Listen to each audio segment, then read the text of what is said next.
guys, balik lagi nih bareng sama aku Dina Emilia di channel Hello Japan. Buat kalian yang baru pertama kali ketemu sama aku, salam kenal ya.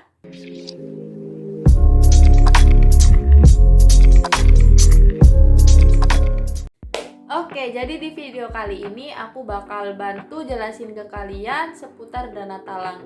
Apa sih dana talang? Apa keuntungan pakai dana talang? Gimana sih proses perhitungan dana talang dan pengembalian dana talang itu sendiri? Dan LPK mana aja sih yang memiliki sistem dana talang? Aku bakal bahas dan kupas tuntas soal dana talang di video kali ini. Jadi ikutin terus video ini sampai akhir ya. Oke, jadi di video kali ini aku nggak sendirian, aku ditemenin sama satu orang teman aku yang bakal bantu jelasin ke kalian informasi seputar dana talang. Perkenalkan diri kamu. Hai semuanya, kenalin nama aku Ani. Aku salah satu temen satu LPK, satu perusahaan juga sama Dina, dan di sini aku bakal coba bantu jelasin apa-apa aja sih yang dimaksud dengan dana talang, terus poin-poin lainnya. Jadi stay tune terus. Pertanyaan pertama yang paling sering kalian ajuin seputar dana talang. Apa sih yang disebut dengan dana talang? Apa tuh Kak? Jadi sederhananya gini, dana talang itu semua biaya baik pendidikan, pengurusan dokumen dan lain sebagainya selama kita berada di Indonesia, di mana dana tersebut ditanggung oleh pihak LPK. Nah, untuk dana itu tersendiri bisa dicicil dalam kurun waktu tertentu. Ada beberapa persyaratan juga sih, tapi untuk persyaratannya sendiri tiap LPK memiliki kebijakannya masing-masing. Kalau dari Kak Ani, gimana nih? Ada yang mau ditambahin seputar dana talang? Ya, dana talang itu tadi. Dana talang itu yang biaya yang apa ya? Yang bakal ditanggung sama LPK, menyangkut diri kita dari kita mulai masih di Indonesia, dari mulai biaya pendidikan, terus biaya transportasi dari Indonesia sampai ke Jepang, terus pengurusan dokumen seperti paspor, visa dan lain-lainnya itu bakal ditanggung sama LPK sementara. Nanti pas sudah di Jepang baru dibayarin. Nah, untuk LPK Nagomi sendiri, biaya dana talang ini bisa dicicilkan setelah 1 tahun bekerja di Jepang. Rawat Kak, sampai kurun waktu 1 tahun. Itu maksud aku. Pertanyaan yang paling sering diajukan nomor 2. Kak, gimana sih caranya biar bisa dapat dana talang? Oke, jadi di LPK lain sebetulnya juga ada loh dana talang, tapi kebijakannya masing-masing. Untuk LPK Nagomi sendiri, dana talang itu meliputi dana pendidikan. Sedangkan di dalam dana pendidikan itu sendiri ada banyak macamnya. Contoh, dana pengurusan dokumen, dana ujian, dan lain sebagainya. Nah, di dalam dana ujian ini sendiri, kita diberi kesempatan untuk mengambil ujian sebanyak 2 kali. Contoh, semisal kalian gagal dalam ujian yang pertama, kalian akan mendapatkan kesempatan yang kedua. Jika di kesempatan yang kedua kalian sudah berhasil, maka tidak akan ada biaya tambahan. Tapi, jika di ujian yang kedua kalian gagal, lanjut Kak Ani. Kalau di ujian kedua kalian masih gagal, nanti di ujian ketiga, keempat, dan seterusnya itu akan dikenakan biaya tambahan. Iya, teman-teman, jadi untuk dana talang ini sendiri kalian harus memanfaatkan kesempatannya dengan sebaik mungkin ya. Untuk poin tambahannya, dana talang ini sendiri bisa dibayarkan dengan 2 cara. Yang pertama, dana talang yang bisa dibayarkan sebelum keberangkatan ke Jepang, dan yang kedua, dana talang yang bisa dibayarkan sesudah tiba di Jepang dalam kurun waktu sampai 1 tahun setelah bekerja di Jepang ya. Pertanyaan yang ketiga, Kak, apa sih sebetulnya keuntungan membayarkan dana talang sebelum dan sesudah berangkat ke Jepang? Kalau dari sudut pandangku, Jika kalian membayarkan dana talang sebelum berangkat ke Jepang, maka di kemudian harinya jumlah pinjaman kalian tidak akan dikenakan bunga. Sedangkan ketika kalian membayarkan dana talang sesudah bekerja di Jepang, maka kalian bisa mencicil dana pinjaman. Kalau dari Kak Ani sendiri, menurut Kak Ani gimana nih keuntungan pembayaran dana talang tersebut? Kalau menurut aku ya, kalau misalkan sebelum berangkat ke Jepang kita udah membayarkan dana talang tersebut, berarti nanti pas udah di Jepang kita udah nggak perlu pusing lagi nih buat mikirin gimana ya bayar dana talangnya, gimana ya aku mau bayar utang dan lain sebagainya gitu kan. Tapi kalaupun kita harus bayar ketika sudah di Jepang, toh kan kita tujuan untuk dana talang itu karena mungkin ya kita nggak ada biaya di awal ya Kak ya. Jadi pas sudah nyampe di Jepang kita maunya bayarnya pas sudah di Jepang gitu kan. Nah, keuntungan kalau kita udah bayar di Jepang itu nggak dipotong dari gaji maksudnya. Jadi nggak ditentuin sama si LPK-nya mau bayar berapa setiap bulan. Jadi nggak dipotong dari gaji. Kita menentukan sendiri mau kita bayar sekali satu gaji kita bayar semua, atau mau kita potong 1 juta 2 juta, yang penting dalam 1 tahun itu harus kelar.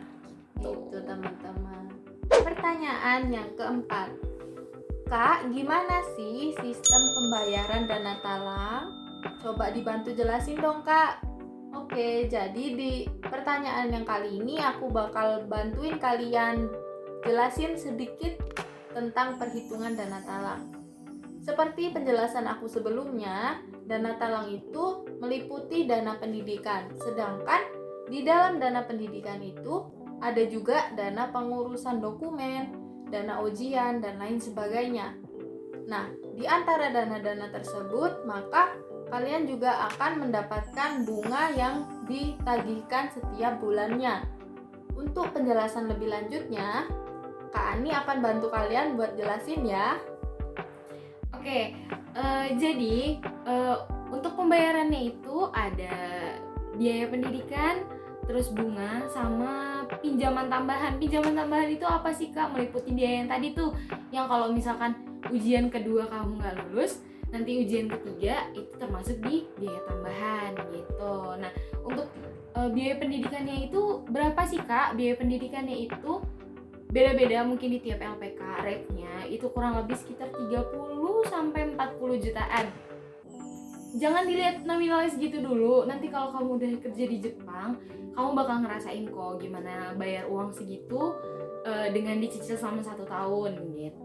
Nah, terus yang kedua itu bunga kan tadi kan. Bunga itu yang bakal dihitung bunganya itu hanya yang biaya pendidikan atau pokok hutangnya aja.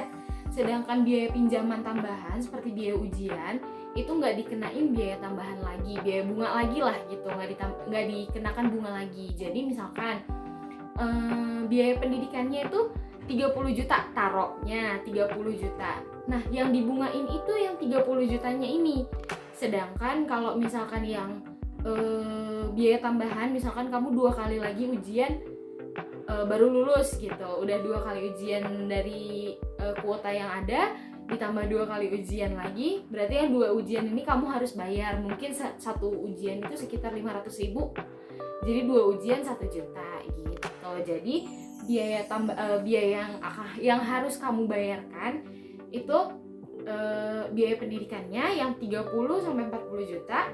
Terus bunganya itu berapa sih Kak? 1,5 sampai 2%, kurang lebih ya, sekitar segitu.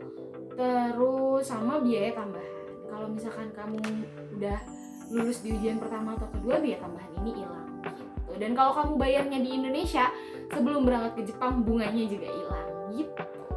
Iya, jadi aku garis bawahin ya teman-teman. Di pembayaran juga itu kalian bisa memilih di antara 2 cara tadi. Nah, kalau kalian memilih sebelum berangkat ke Jepang pembayarannya, maka tidak dikenakan bunga. Tapi kalau kalian memilih membayarkan dana talang tersebut setelah bekerja selama 1 tahun di Jepang, maka setiap bulannya kalian akan dikenain bunga sebesar 1,5% sampai 2% dari pokok hutang kalian ya. Oh ya Kak, buat pertanyaan terakhir nih, kan nggak semua LPK ya Kak yang mau ke Jepang, yang memberangkatkan orang ke Jepang itu bisa punya dana talang. Ada juga dong yang bayar di awal ya Kak ya. Nah kalau misalkan dari Kakak sendiri ada nggak referensi, mungkin selain Nagomi dan Minori, ada LPK lain referensi yang mungkin bisa dijadikan tempat buat belajar dan memiliki dana talang? Oke, jadi ini aku rangkum dalam pertanyaan yang kelima. LPK mana aja sih yang memiliki dana talang? Nah, setahu aku, LPK itu tidak hanya dari Nagomi atau Minori aja ya yang punya dana talang. Di sini aku bakalan jelasin beberapa contoh LPK lain yang juga memiliki dana talang. Contohnya, LPK Sakura. Lalu yang kedua LPK Summit, yang ketiga LPK Wiratama, dan lain sebagainya. Nah, apa sih Kak perbedaannya LPK-LPK tersebut dengan LPK Nagomi? Nah, untuk LPK Nagomi sendiri, karena aku udah jelasin di awal, aku bakalan nambahin penjelasan aku tentang LPK Sakura. Nah, untuk LPK Sakura sendiri, dana talangnya itu berbeda. Kak, bedanya apa sih? Nah, bedanya ini sendiri, di LPK Sakura itu memiliki dana talang, di mana dana talang tersebut kita harus membayarkan uang deposit sejumlah sekian juta yang sudah disepakatin di awal. Semisal uang deposit sebesar 10 juta. Nah, ketika uang deposit itu sudah mereka terima atau pihak LPK terima, maka kalian akan diberi kesempatan untuk melakukan ujian.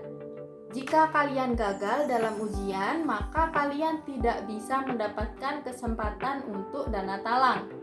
Tapi jika kalian lolos, maka kalian akan mendapatkan dana talang.